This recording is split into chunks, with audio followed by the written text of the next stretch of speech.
Hey everyone, we all know that Social Security has to change, period. There's no two ways about this. If nothing is done, there will be an across the board cut in just a few years where everyone's benefit will go down by 25%. Make no mistake about this, please. Unless something is done, this will happen.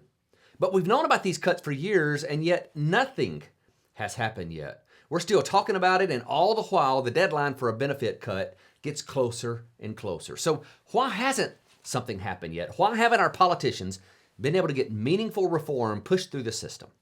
Well, it comes down to four little words that kill political dreams. And those words are, you cut Social Security.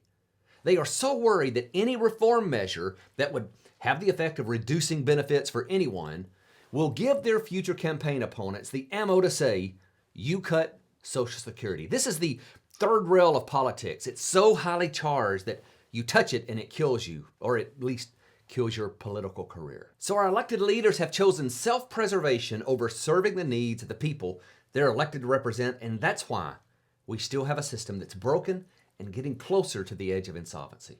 It's almost as if they think a magical solution is going to appear where everything just gets fixed with no pain to anyone. But I think it's time that we all acknowledge a very simple truth. There is no way to fix Social Security without someone's benefit getting cut at some point in time. It may not be now, and it may not affect those who are in or nearing retirement, but the current system of Social Security cannot continue. It must change. Now, the easy course of action is to let the wealthy bear the brunt of changes through tax increases. We hear the wealthy should pay their fair share over and over in the campaign speeches of the left-leaning politicians. Now, this is a good political strategy because the wealthy represent a small percentage of voters, and the political cost of punishing them with higher taxes is fairly low. But that solution by itself isn't nearly enough to fix the system. If tax the rich is the only solution they come up with, we'll be having this same conversation about benefit cuts in 20 to 30 years. So someone with courage is going to have to tackle this problem and not let their political future guide their choices. If we keep going without any meaningful changes, the system is going to get to a point where the only course of action is to burn it down and start over. And by the way, if you want to keep up with those changes that'll be coming, you need to subscribe to this channel because I'm going to be talking about them right here. Now, there is a glimmer of hope that President Biden may have the backbone to get this started. Only time is going to tell. But to see this glimmer of hope, you have to go deeper than his recent campaign statements and look at some of the things he said in the past. When he was campaigning for president, he was a fierce advocate of protecting Social Security and vowed not to do anything that would cut benefits. So once and for all, will you cut Social Security benefits if you become president? No, no, no, no. He even won the first presidential endorsement from the National Committee to Preserve Social Security and Medicare, whose sole reason for existence is to promote the massive expansion of Social Security beyond where it is today and to a point way beyond what FDR ever envisioned. In his presidential campaign website, he laid out a plan for older Americans, which included several changes to Social Security, things like benefit increases to surviving spouses, a benefit increase to certain public servants, a benefit increase to retirees in their 80s, and an increase to the special minimum benefit.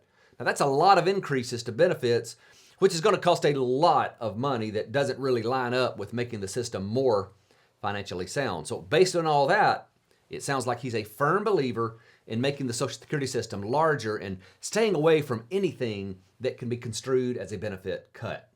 But has he always been such a strong advocate of expanding and never cutting the program? Well, not really. Keep in mind that he's been in politics since 1973, and we have a long track record of recorded statements to fall back on to see what his previous positions on reforming Social Security were. Now, some of his prior statements came out during the primaries, but they didn't get much coverage on the news for some reason. Here's one from an interview on Meet the Press. Senator, we have a deficit. We have Social Security and Medicare looming. The number of people on Social Security and Medicare is now 40 million people. It's going to be 80 million in 15 years. Would you consider looking at those programs age of eligibility, Absolutely. cost of living, put it all on the table? The answer is absolutely, you have to. And here's another. I'm up for re-election this year, and I'm going to remind everybody what I did at home, which is going to cost me politically. When I argued that we should freeze federal spending, I meant Social Security as well. I meant Medicare and Medicaid. I meant veterans benefits. I meant every single solitary thing in the government. And I not only tried it once, I tried it twice, I tried it a third time, and I tried it a fourth time. Somebody has to tell me in here how we're going to do this hard work without dealing with any of those sacred cows. Now, in both of these clips, then Senator Biden made statements that certainly seem to be conflicting with his current position of only expanding Social Security. But this doublespeak is not bad news. In fact, I think this is good news, potentially very good news. This tells us that President Biden may be willing to make the hard choices about Social Security and live with the political fallout.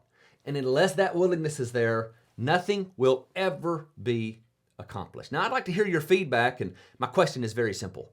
Do you think President Biden will be willing to make choices about Social Security, even if it costs him politically? Just reply down in the comments below. I can't wait to read your comments. You know, the proposal to Social Security is one of the things I'll be covering on this channel. So if you haven't subscribed yet, be sure and do that before you leave and hit that notifications bell so you'll know as soon as I publish a new video. Thanks so much for watching.